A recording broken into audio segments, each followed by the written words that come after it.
മിശിഹായിൽ സ്നേഹമുള്ളവരെ, ഉയിർപ്പുകാലം 2-ാം ഞായർ space channel വചന വിചിന്തനത്തിലേക്ക് നിങ്ങൾക്കേവർക്കും സ്നേഹം നിറഞ്ഞ സ്വാഗതം. ലോകമെമ്പാടുമുള്ള ക്രൈസ്തവ ജനത ഇന്ന് പുതുഞായർ ആഘോഷിക്കുകയാണ്. ആദിമ സഭാ സമൂഹത്തിൽ മാമോദീസ സ്വീകരിച്ചുകൊണ്ടിരുന്നത് ഉയിർപ്പിന് തൊട്ടുമുമ്പുള്ള ശനിയാഴ്ചയായിരുന്നു. അന്ന് മാമോദീസ സ്വീകരിക്കുന്ന ക്രൈസ്തവർ തുടർന്നുള്ള ഒരാഴ്ച കാലം ദേവാലയത്തിൽ പ്രാർത്ഥനയിലും പരിത്യാഗ പ്രവർത്തനങ്ങളിലും മാത്രം കഴിച്ചുകൂടി ഒരു മുഴുവൻ കുർബാന കാണുന്ന ദിവസമാണ് ഈ പുതുഞായറാഴ്ച. അതുകൊണ്ട് തന്നെ ഇതിനെ വിശ്വാസികളുടെ ഞായർ എന്നും പറയപ്പെടാറുണ്ട്. വിശ്വാസം കൈമാറ്റം നൽകുന്ന, വിശ്വാസം കൈമാറി നൽകുന്ന ഒരു ഞായറാഴ്ചയാണ് പുതുഞായർ. ഈ മംഗളമായ കർമ്മത്തിൽ പങ്കെടുക്കുവാൻ എല്ലാവരും വെള്ള വസ്ത്രം ധരിച്ച് വരുന്നതുകൊണ്ട് ഇതിനെ വെള്ളഞായർ എന്നുകൂടി പറയാറുണ്ട്. മിശിഹായിൽ സ്നേഹമുള്ളവരെ, ആദിമ ക്രൈസ്തവ സമൂഹം തുടർന്നു കൊണ്ടുപോയ വിശ്വാസത്തിൻ്റെ കൈമാറ്റത്തിൻ്റെ സുന്ദരമായ ഒരു സുദിനത്തിലാണ് നാം ഇന്ന് വന്നു ചേർന്നിരിക്കുന്നത്. ഇന്ന് നാം വായിച്ചു കേട്ട സുവിശേഷ ഭാഗം യോഹന്നാൻ ശ്ലീഹായുടെ സുവിശേഷത്തിൽ പ്രത്യേകമായി 2 ഭാഗങ്ങളാണ് ഇന്നത്തെ വായനയിലുള്ളത്. ആദ്യ ഭാഗത്ത് തോമാസ് ലീഹ ഇല്ലാതിരുന്ന ശിഷ്യ സമൂഹത്തിന് ഈശോനാഥൻ പ്രത്യക്ഷപ്പെടുന്നതും പിന്നീട് തോമാസ് ലീഹായുടെ സാന്നിധ്യത്തിൽ ഈശോനാഥൻ പ്രത്യക്ഷപ്പെടുന്നതുമായ 2 ഭാഗങ്ങളാണ് നാം ഇന്ന് വായിച്ചു കേട്ടത്. ആദ്യ ഭാഗത്ത് ഇന്നത്തെ സുവിശേഷത്തിലെ മൊത്തമായി 4 തിരിക്കുവാനായി നമുക്ക് സാധിക്കും. യേശുവിൻ്റെ മരണശേഷം തങ്ങൾ ആഗ്രഹിച്ച രീതിയിലുള്ള കാര്യങ്ങളൊന്നും സംഭവിക്കാതെ യഹൂദരെ ഭയന്ന് ഒളിച്ച് ഇരിക്കുന്ന സ്ലീഹന്മാരുടെ ഇടയിലേക്കാണ് ഈശോനാഥൻ കടന്നു വരുന്നത്. കടന്നു വന്നുകൊണ്ട് ഈശോനാഥൻ പറയുകയാണ്, നിങ്ങൾക്ക് സമാധാനം. ഭയത്തിന് എതിരാണ് സമാധാനം. ഭയം കൊണ്ട് വിറച്ചിരുന്ന സ്ലീഹന്മാർക്ക് ഈശോനാഥൻ കടന്നു വന്ന് സമാധാനം നൽകുന്നതാണ് നാം ഇന്നത്തെ സുവിശേഷത്തിൽ ആദ്യമായി വായിച്ചു കേൾക്കുക. ഇന്ന് ഒരുപാട് സംഭവങ്ങൾ നാം പല ദിവസങ്ങളിലായി പത്രങ്ങളിലൂടെയും മറ്റ് മാധ്യമങ്ങളിലൂടെയും വായിച്ചു കേൾക്കുന്നുണ്ട്. ജീവിതത്തിലെ പ്രശ്നങ്ങൾ ഉണ്ടാകുമ്പോൾ തകർന്നു പോകുന്ന, ആത്മഹത്യയിലേക്കും മറ്റ് കാര്യങ്ങളിലേക്കും കടന്നു പോകുന്ന ഒരുപാട് കുടുംബങ്ങളുടെ ഉദാഹരണങ്ങൾ നാം വായിച്ചു കേൾക്കാറുണ്ട്. ജീവിതത്തിൽ ഭയം കടന്നു വരുമ്പോൾ, യേശുവിൻ്റെ സാന്നിധ്യമില്ലാതെയാകുമ്പോൾ നശിച്ചു പോകുന്ന, നാശത്തിലേക്ക് വഴിമാറുന്ന സമൂഹത്തെ നാം ഇന്ന് കാണാറുണ്ട്. എന്നാൽ നമ്മുടെയൊക്കെ ജീവിത സാഹചര്യങ്ങളിൽ ഭയം കടന്നു വരുമ്പോൾ, നിരാശ കടന്നു വരുമ്പോൾ യേശു കടന്നു വരികയാണെങ്കിൽ നമുക്ക് സമാധാനം ജീവിതത്തിലുണ്ടാകും. ഈ സമാധാനം സ്വന്തമാക്കുന്നതിൻ്റെ അടുത്ത പടിയാണ് പിന്നീടുള്ള വാക്യത്തിൽ നാം കേൾക്കുക, യേശുവിനെ കണ്ട സ്ലീഹന്മാർ സന്തോഷിച്ചു. സമാധാനത്തിൻ്റെ പ്രതിസ്ഫുരണമാണ് സന്തോഷമെന്നുള്ളത്. ജീവിതത്തിൽ ഭയമില്ലാതെയാകുമ്പോൾ, സമാധാനം കടന്നു വരുമ്പോൾ സന്തോഷത്താൽ നാം നിറയും. ഇങ്ങനെ സന്തോഷത്താൽ നിറഞ്ഞ സ്ലീഹന്മാരിലേക്ക് ഈശോനാഥൻ പരിശുദ്ധാത്മാവിനെ നിശ്വസിക്കുകയാണ്. പഴയ നിയമത്തിൽ എസെക്കിയേൽ പ്രവാചകന്റെ പുസ്തകത്തിൽ 37-ാം അധ്യായം 9-ാം വാക്യത്തിൽ നാം കാണുന്നുണ്ട്, അസ്ഥികളോട് അവരിലേക്ക് ശ്വാസം നൽകിയപ്പോൾ ജീവൻ വയ്ക്കുന്നതായി കഥ. യേശുനാഥൻ്റെ മരണശേഷം ഭയവിഹുലരായി മരിച്ചവരെ പോലെയായിരുന്ന സ്ലീഹന്മാരിലേക്ക് ഈശോനാഥൻ പരിശുദ്ധാത്മാവിനെ നൽകുമ്പോൾ അതൊരു വലിയ പ്രേക്ഷിത പ്രവർത്തനത്തിനുള്ള, വലിയൊരു പ്രേക്ഷിത ജോലിക്കുള്ള, പ്രേക്ഷിത കാര്യത്തെ ഏൽപ്പിക്കുന്ന ആദ്യ ഭാഗം അവസാനിക്കുകയാണ്. തൻ്റെ സുവിശേഷം ലോകമെങ്ങും അറിയിക്കുവാനും താൻ നൽകിയിട്ടുള്ള കഴിവനുസരിച്ച് പാപബോധത്തിൻ്റെ പുതിയൊരു കൂദാശയിലേക്ക് വഴി നടത്തുന്ന സുവിശേഷ ഭാഗമാണ് നാം അവിടെ വായിച്ചു കേൾക്കുക. മിശിഹായിൽ സ്നേഹമുള്ളവരെ, ഭയത്തെ മാറി സമാധാനത്താൽ നിറഞ്ഞ് സന്തോഷത്താൽ നാം നിറയുമ്പോൾ പരിശുദ്ധാത്മാവ് നമ്മിൽ പ്രവർത്തിക്കുവാൻ തുടങ്ങും. പരിശുദ്ധാത്മാവിനെ നമുക്ക് കിട്ടുവാൻ തുടങ്ങും എന്നല്ല ഞാൻ പറഞ്ഞത്. കാരണം അന്ന് സ്ലീഹന്മാർക്ക് ലഭിച്ച അതേ പരിശുദ്ധാത്മാവിൻ്റെ ചൈതന്യം മാമോദീസായിലൂടെയും സ്ഥൈര്യലേപനത്തിലൂടെയും മറ്റു കൂദാശകളിലൂടെയും എന്നിലും നിങ്ങളിലും നാം ഓരോരുത്തരിലുമുണ്ട്.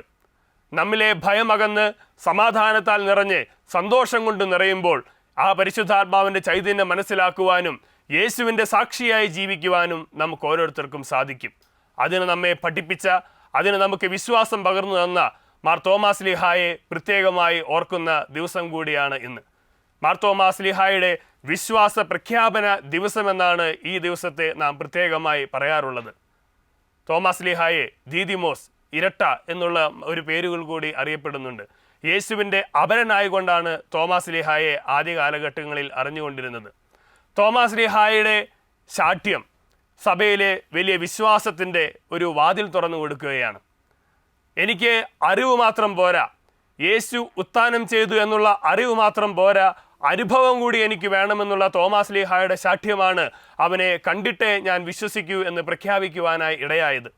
നമ്മളെല്ലാം പണ്ട് പറഞ്ഞു കേട്ടിട്ടുള്ള ഒരു തമാശയുണ്ട്. ഇന്നതിനെ തമാശയാണെന്നുള്ള ഒരു ധ്വനി പോലുമില്ല.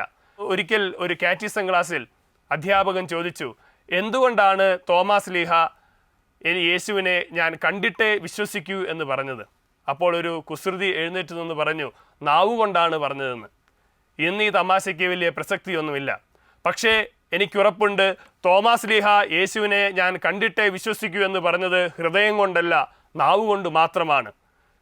ഭർത്താവ് ഗൾഫിൽ നിന്ന് വന്നു എന്ന് ഭാര്യ അറിയുവാൻ ആഗ്രഹിക്കുന്നത് അയൽപ്പക്കക്കാരിൽ നിന്നല്ല, സ്നേഹം, സാന്നിധ്യം അനുഭവിക്കുവാനായി ആഗ്രഹിക്കും. യേശുവിൻ്റെ കൂടെ ഏറ്റവും ശക്തമായി ജീവിച്ച വ്യക്തിയാണ് തോമാസ് ലീഹ. തനിക്ക് തൻ്റെ ഗുരുവിനെ കാണുവാനുള്ള അവസരം നിഷേധിക്കപ്പെട്ടപ്പോൾ തോമാസ് ലീഹയ്ക്കുണ്ടായ ആഗ്രഹമാണ് എനിക്ക് യേശുവിനെ നേരിട്ട് കാണണമെന്നുള്ള ആ വാശി. പാശ്ചാത്യർ തോമാസ് ലീഹയെ വിളിക്കുക ഡി ഫോർ തോമസ്, ഡൗട്ടിൻ തോമസ് എന്നാണ്. എന്നാൽ എനിക്ക് തോമാസ് ലീഹയെ വിളിക്കുവാൻ ഇഷ്ടം ഡയറിങ് തോമസ് എന്നാണ്. രണ്ടു തരം സംശയങ്ങളാണ് നമുക്കുള്ളത്. ഒന്ന്, വിശ്വാസത്തിൽ വളർച്ചയ്ക്ക് കാരണമാകുന്ന സംശയം. രണ്ട്, അവിശ്വാസത്തിൽ ആഴപ്പെടാൻ ഇടയാകുന്ന സംശയം. തോമാസ് ലീഹായുടെ സംശയം വിശ്വാസത്തിൽ വളരുവാനുള്ള സംശയമായിരുന്നു. എന്തുകൊണ്ടാണ് തോമാസ് ലീഹായെ ഞാൻ ഡയറിൻ തോമസ് എന്ന് വിളിക്കുവാനുള്ള കാരണം?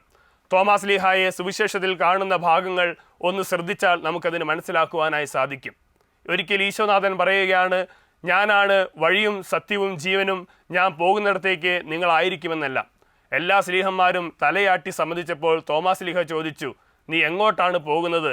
ഞങ്ങൾക്ക് വഴി അറിയില്ലല്ലോ, പിന്നെ എങ്ങനെയാണ് ഞങ്ങൾ എത്തുക എന്ന്. ആർക്കും ഒന്നും മനസ്സിലായില്ല. പക്ഷേ തോമാസ് ലീഹ അവിടെ ചോദിക്കുവാനുള്ള ആർജവത്വം കാണിച്ചു. കാരണം വിശ്വാസത്തിൽ എനിക്ക് ബോധ്യം വേണമെന്നുള്ള ശാഠ്യമുള്ള വ്യക്തിയായിരുന്നു വിശുദ്ധ തോമാസ് ലീഹ. അതാണ് ഏറ്റവും സുന്ദരമായ വഴിയും സത്യവും ജീവനും ഞാനാകുന്നു എന്നുള്ള യേശുവിൻ്റെ പ്രഖ്യാപനത്തിലേക്ക് വഴി തെളിയിച്ചത്. മറ്റൊരു സാഹചര്യത്തിൽ നമുക്കും അവനോടുകൂടെ പോയി മരിക്കാം എന്ന് പറയുന്ന തോമാസ് ലീഹായെ നമുക്ക് കാണുവാനായി സാധിക്കും. ഇന്നത്തെ സുവിശേഷ ഭാഗത്തിൽ യഹൂദരെ ഭയന്ന് കഥകടച്ചിരുന്ന സ്ലീഹന്മാരുടെ ഇടയിലേക്കാണ് ആദ്യമായി ഈശോനാഥൻ വരുന്നത്. എന്നാൽ ഭയമില്ലാതെ പുറത്തുപോയ അവസരമായിരുന്നു തോമാസ് ലീഹായുടേത്. ഒരുപക്ഷെ അവർക്ക് ഭക്ഷണം കിട്ടുവാനോ മറ്റെന്തെങ്കിലും ആവശ്യങ്ങൾക്കായിരിക്കാം തോമാസ് ലീഹ പോയത്. പക്ഷേ വിശ്വാസത്തിൽ വളർച്ചയിലേക്കുള്ള ശാഠ്യത്തിൻ്റെ വ്യക്തിയായിരുന്നു തോമാസ് ലീഹ. ആ തോമാസ് ലീഹയിലുള്ള വിശ്വാസ സാക്ഷ്യമാണ് എൻ്റെ ദൈവമേ, എൻ്റെ കർത്താവേ എന്നുള്ള വലിയ വിശ്വാസ പ്രഖ്യാപനത്തിലേക്ക് വഴിതെളിച്ചത്. നമുക്കെല്ലാവർക്കും അറിയാം, നമ്മളെല്ലാം മറ്റുള്ളവരെ പരിചയപ്പെടുത്തുമ്പോൾ എൻ്റെ അപ്പൻ, എൻ്റെ അമ്മ, എൻ്റെ ഭാര്യ, എൻ്റെ മക്കൾ, അല്ലെങ്കിൽ എൻ്റെ ഗുരുനാഥൻ എന്നെല്ലാം നാം മറ്റുള്ളവരെ പരിചയപ്പെടുത്തും. അത് എൻ്റെ എന്നുള്ള ആ പൊസസീവ്നെസ്, ആ ബോധ്യമുള്ളത് കൊണ്ടാണ്. ഈശോയെ കണ്ടപ്പോൾ ഇതെൻ്റെ ദൈവമാണ്, ഇതെൻ്റെ കർത്താവാണ് എന്ന് ഉദ്ഘോഷിക്കുവാനുള്ള വലിയ ശക്തി, വലിയ ബോധ്യം തോമാസ് ലീഹയ്ക്കുണ്ടായി.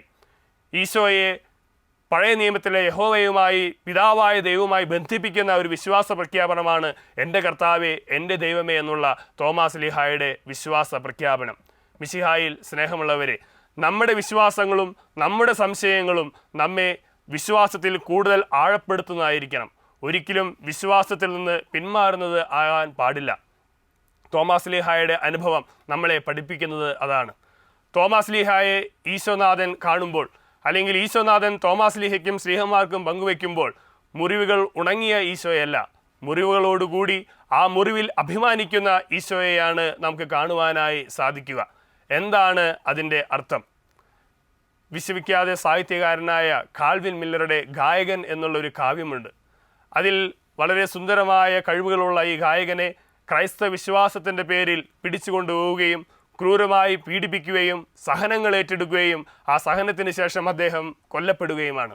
എന്നാൽ കൊല്ലപ്പെട്ട് അല്പ ദിവസങ്ങൾക്ക് ശേഷം അദ്ദേഹം ഉത്ഥാനം ചെയ്യാൻ ഇടയായി. യേശുവിനെ കണ്ട്, കർത്താവിനെ കണ്ടുവന്ന ഈ ഗായകനെ ഒരുപാട് അത്ഭുത സിദ്ധികൾ ലഭിക്കുകയാണ്. ഒത്തിരി പേർ അദ്ദേഹത്തിൻ്റെ അടുത്ത് വന്ന് രോഗസൗഖ്യം പ്രാപിക്കുന്നു, പല രീതിയിലുള്ള കാര്യങ്ങൾ നേടിയെടുക്കുന്നു. എന്നാൽ ഓരോ പ്രാവശ്യം രോഗസൗഖ്യം നൽകുമ്പോഴും ഈ മനുഷ്യൻ തീവ്രമായ വേദനയാൽ പുളയുകയാണ്. അവനേറ്റ അതേ അടികളിലൂടെ വീണ്ടും ചോര കടന്നു വരികയാണ്. അപ്പോൾ ഒരിക്കൽ അദ്ദേഹത്തിൽ നിന്ന് സൗഖ്യം പ്രാപിച്ച ഒരു പെൺകൊച്ച് ചോദിക്കുവാനിടയായി, അങ്ങ് ഞങ്ങളുടെ എല്ലാം മുറിവുകൾ ഉണക്കുകയും അങ്ങയുടെ മുറിവുകൾ ഉണക്കാതിരിക്കുകയും ചെയ്യുന്നത് എന്തുകൊണ്ട്? അതിന് അദ്ദേഹം ഇങ്ങനെ മറുപടി പറഞ്ഞു, ആ മുറിവുകളാണ് ഞാൻ പ്രാർത്ഥിക്കുമ്പോഴും ഞാൻ സൗഖ്യം നൽകുമ്പോഴും ഉണ്ടാകുന്ന ആ മുറിവുകൾ മറ്റുള്ളവരുടെ വേദന മനസ്സിലാക്കുവാൻ എന്നെ സഹായിക്കുന്നു. മറ്റുള്ളവരുടെ വേദനയുടെ ആഴം എനിക്ക് ബോധ്യമാകുന്നു. ആ വേദനയുടെ എനിക്കേറ്റ വേദനയുടെ ഓർമ്മ എന്നിലേക്ക് കടന്നു വരുമ്പോൾ മറ്റുള്ളവർക്ക് സൗഖ്യം നൽകാനല്ലാതെ മറ്റൊന്നിനും എനിക്ക് സാധിക്കുകയില്ല. മിശിഹായിൽ സ്നേഹമുള്ളവരെ, തൻ്റെ തിരുമുറിവുകളെ മറ്റുള്ളവർക്ക് സ്നേഹത്തിൻ്റെ നൈവേദ്യമാക്കി മാറ്റിയ ഈശോയെ പോലെ നമ്മുടെ സഹനങ്ങളെ മറ്റുള്ളവർക്ക് വിശ്വാസത്തിൻ്റെയും സ്നേഹത്തിൻ്റെയും നൈവേദ്യമാക്കി മാറ്റുവാൻ നമുക്ക് ഓരോരുത്തർക്കും സാധിക്കണം. അതിനുള്ള വലിയ ആഹ്വാനം യേശുവിൻ്റെ തിരുമുറിവുകൾ ഇന്നത്തെ ദിവസം നമുക്ക് നൽകുന്നുണ്ട്. മിശിഹായിൽ സ്നേഹമുള്ളവരെ, ഈ പുതുഞായർ നമ്മുടെ ജീവിതത്തിൽ നിന്ന് ആഘോഷിച്ചുകൊണ്ട് നാം കടന്നു പോകുമ്പോൾ എൻ്റെ ദൈവമേ, എൻ്റെ കർത്താവേ എന്ന് പറഞ്ഞ തോമാസ് ലീഹായുടെ ചൈതന്യം നമുക്ക് ഓരോരുത്തർക്കും ഉണ്ടാകണം. ഇന്ന് ഈ തോമാസ് ലീഹായുടെ വിശ്വാസ പ്രഖ്യാപനവും ഈ സംഭവവും എൻ്റെ ജീവിതത്തിൽ നൽകുന്ന പ്രസക്തി എന്താണെന്ന് പരിചിന്തനം ചെയ്ത് ഞാൻ അവസാനിപ്പിക്കാം. തോമാസ് ലീഹയ്ക്ക് ആദ്യമായി തൻ്റെ വിശ്വാസത്തിൽ യേശുവിൻ്റെ ദർശനം നഷ്ടപ്പെടുന്നത് സമൂഹത്തിൽ നിന്ന് മാറി നിന്ന അവസരത്തിലാണ്. നമ്മുടെയൊക്കെ ജീവിത സാഹചര്യങ്ങളിൽ പലപ്പോഴും സമൂഹത്തിൽ നിന്ന് മാറി നിൽക്കുന്ന സാഹചര്യങ്ങൾ ഉണ്ടാകാം.